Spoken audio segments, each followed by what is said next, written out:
Alors les mariages, si on se concentre tout d'abord sur les mariages. L'âge moyen au premier mariage augmente, 32 ans pour les hommes, près de 30 ans, un peu plus de 30 ans pour les femmes.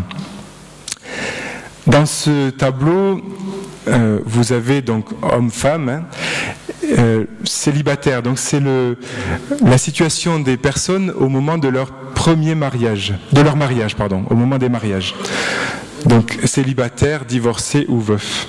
Ce qu'il faut surtout noter, c'est que la proportion de premiers mariages, donc de mariages de personnes célibataires, diminue, alors que la proportion de mariages de personnes divorcées progresse pour atteindre quasiment 20% des mariages civils. Donc 20% des mariages civils, aujourd'hui en France, un mariage sur 5 à la mairie est un remariage. Voilà, c'est une donnée qu'on peut avoir en tête.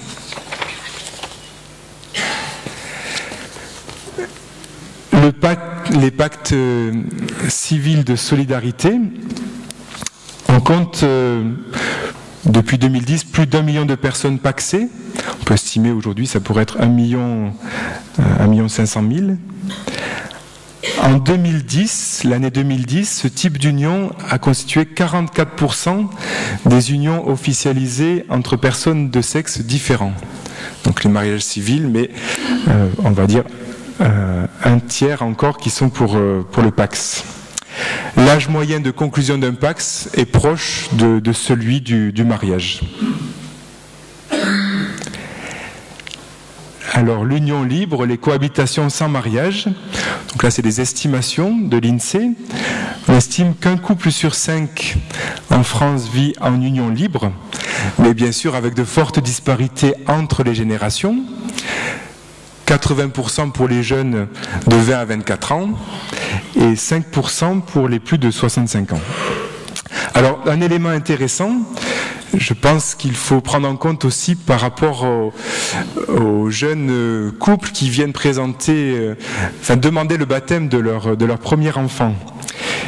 Donc, c'est ce que j'ai mis en nota.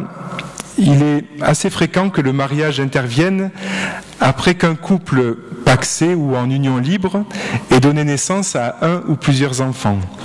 Alors, si on prend simplement l'année 2004, en France, 81 000 enfants, donc premiers-nés, les aînés, soit 18% des naissances de premiers enfants, ont précédé le mariage de leurs parents. Enfin, ce sont des personnes qui se sont mariées après la naissance de leur premier enfant. Voilà, donc c'est un nombre assez important et je pense dans les rencontres de préparation au baptême à prendre en compte comment on parle aussi du mariage dans ce cadre-là. Les mariages entre personnes de même sexe, donc depuis 2013, quelques données, cela concerne 17 500 couples, entre guillemets, 7 500 pour l'année 2013 et 10 000 en 2014. 54% étant des couples d'hommes. La moyenne d'âge donc est plus élevée que pour les mariages entre personnes de même sexe, 41 ans pour les femmes, 46 ans pour les hommes. Plutôt dans les villes, dans les grandes villes, donc 14% à Paris, contre seulement 9% pour des mariages de personnes de sexe différents sur l'année 2013. Voilà les premières données sur ce type d'union en France. Il faut aussi parler des couples qui ne vivent pas ensemble. C'est une réalité qu'on connaît peu, qui est difficile à évaluer, mais on estime que 8% des personnes entre 18 et 80 ans en France vivent une relation qu'on appelle stable, non cohabitante. C'est près de 4 millions de personnes. Voilà. Alors, la majorité sont des personnes de moins de 29 ans qui sont en transition vers une vie de couple pour habiter ensuite sous le même toit. Mais 90 000 couples ayant ce mode de vie ont des enfants à charge. Alors pourquoi ne vivent-ils pas ensemble ? Pour moitié, c'est pour des raisons contraintes, soit pour des questions de logement, des questions financières, ou en raison de l'opposition des enfants à ce qu'ils vivent en couple. Enfin, voilà, si c'est avec un beau-père, une belle-mère, etc. Pour l'autre moitié, c'est par choix. Autre situation qu'il faut avoir à l'esprit, en France, on estime qu'il y a entre 70 000 et 80 000 enfants qui ont leur père ou leur beau-père en détention. Voilà. Qui est dans une prison, une maison d'arrêt.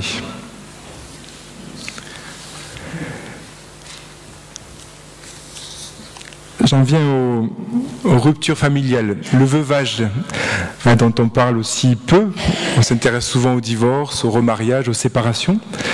Chaque année, en France, 42 000 personnes perdent leur conjoint ou leur partenaire, tout en ayant un enfant à charge de moins de 20 ans. Et on estime à 270 000 le nombre d'enfants de moins de 20 ans qui sont orphelins de père et ou de mère. Donc 62% qui ont perdu leur père, 32% leur mère et 6% leurs deux parents avant l'âge de 20 ans.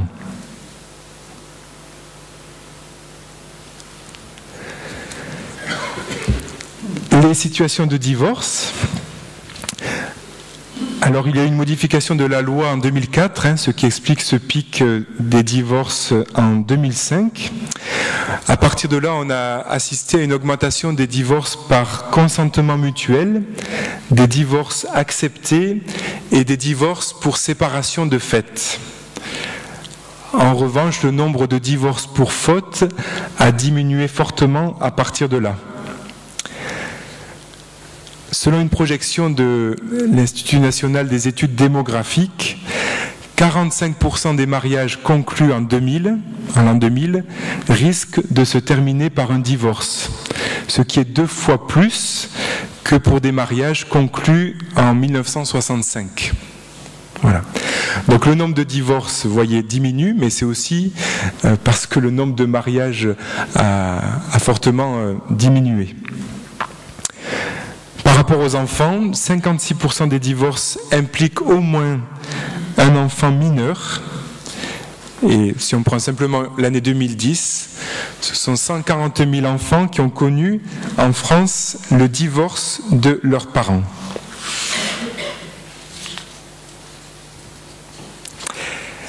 Les ruptures des PACS.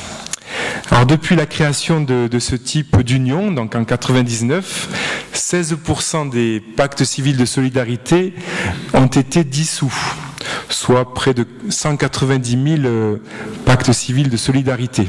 Alors 34% pour conduire à un mariage, voilà. 61% d'un commun accord entre les deux partenaires, enfin tout du moins peut-on le présumer, parce qu'après il faudrait y regarder certainement de plus près.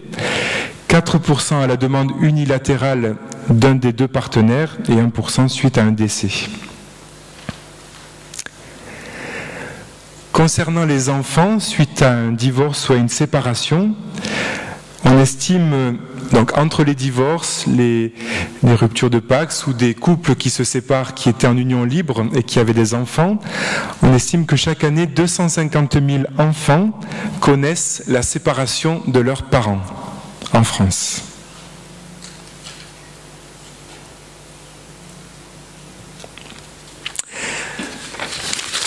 Dernier point de cette intervention sur le cadre parental dans lequel vivent les enfants aujourd'hui en France. 3/4 des enfants mineurs vivent avec leurs deux parents, donc 75%. Les autres vivent avec un seul de leurs parents, donc dans des foyers monoparentaux, ou dans une famille recomposée pour 6% d'entre eux. Ce qui conduit à ce chiffre assez impressionnant de 3,5 millions d'enfants mineurs qui ne vivent pas avec leurs deux parents aujourd'hui en France. Un quart des enfants mineurs. Donc là, vous avez un peu plus le détail de ces chiffres. Bon, il faudrait nuancer parce qu'il y a plusieurs considérations à apporter dans la manière dont sont déclarées les choses. Certains se déclarent en famille monoparentale alors qu'ils peuvent vivre en couple non marié ou non pacsé. Donc il faudrait mettre quelques bémols. Et puis des enfants vivent dans des familles recomposées.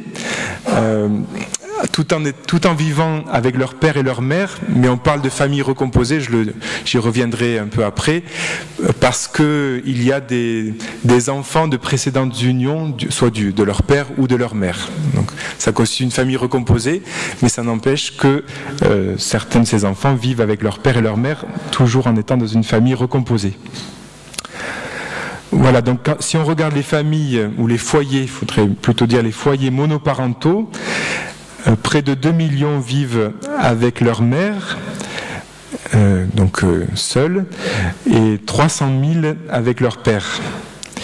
Et pour des enfants qui vivent avec un beau-père ou une belle-mère, c'est 600 000 avec un beau-père et avec leur mère, et 180 000 avec leur père et une belle-mère. Les naissances hors mariage, donc ça ne vous surprendra pas, augmentent rapidement. On est dans l'Union européenne, je crois, à part où le nombre de naissances hors mariage, le pourcentage de naissances hors mariage est le plus élevé. Il est presque de 60% aujourd'hui. Alors je reviens un peu sur les foyers monoparentaux. Dans l'Union européenne, la France, c'est le pays où la proportion de ces foyers est la plus élevée. Ce nombre n'a cessé de croître depuis 40 ans.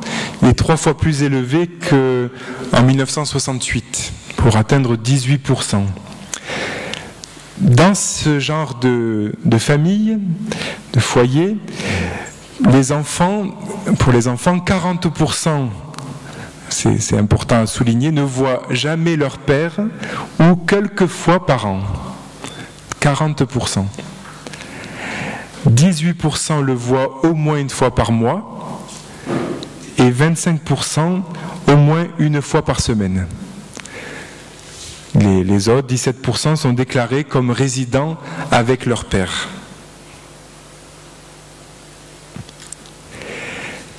Les familles dites recomposées.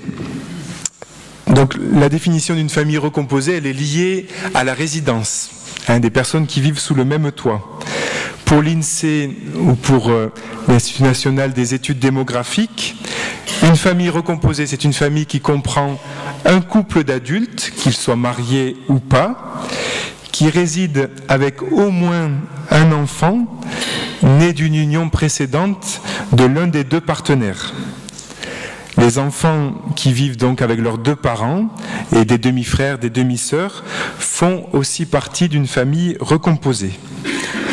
On estime leur nombre en France à près de 600 000 avec au moins un enfant mineur. Donc la majorité vivant avec un beau-père et 140 000 avec une belle-mère. J'ai dû me tromper dans ce que je vous ai dit précédemment. Voilà. Donc vous avez ce petit diagramme. 60% vivent avec leur mère sans résider régulièrement chez leur père.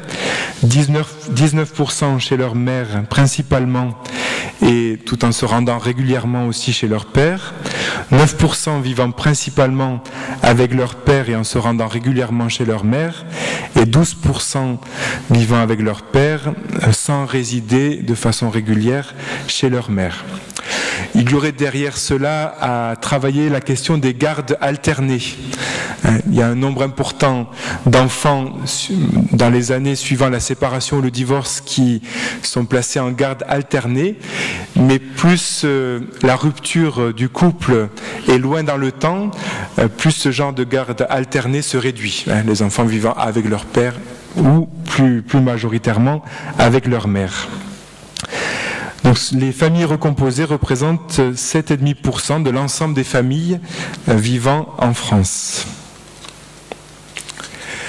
Alors je termine par les familles dites homoparentales, donc qui sont assez difficiles à appréhender, donc j'ai mis des guillemets. pour l'INED, la définition, c'est une famille qui réunit un parent ou un couple de parents dont l'orientation homosexuelle est clairement reconnue, et un ou plusieurs enfants qui sont légalement liés, soit parce que c'est leur enfant d'une précédente union hétérosexuelle, ou voilà, par d'autres, par adoption, ou par adoption, donc une personne qui était célibataire qui a adopté un enfant, ou alors par recours à l'insémination artificielle dans d'autres pays de l'Union européenne. Voilà. Pour quantifier ce genre de famille, entre guillemets, c'est difficile. Il y a plus de 10 ans, l'INED estimait que ce genre de couple de même sexe, habitant sous le même toit, avoisinait les 1%. Et en 2005, donc il y a 10 ans, on estimait entre 25 000 et 40 000 enfants qui vivaient dans un couple, avec un couple de même sexe, majoritairement des couples de femmes. Merci de votre attention, c'était beaucoup de chiffres. J'espère que la projection vous aura aidé à suivre. Puis après, on pourra vous faire passer par mail voilà, toutes ces données. Merci.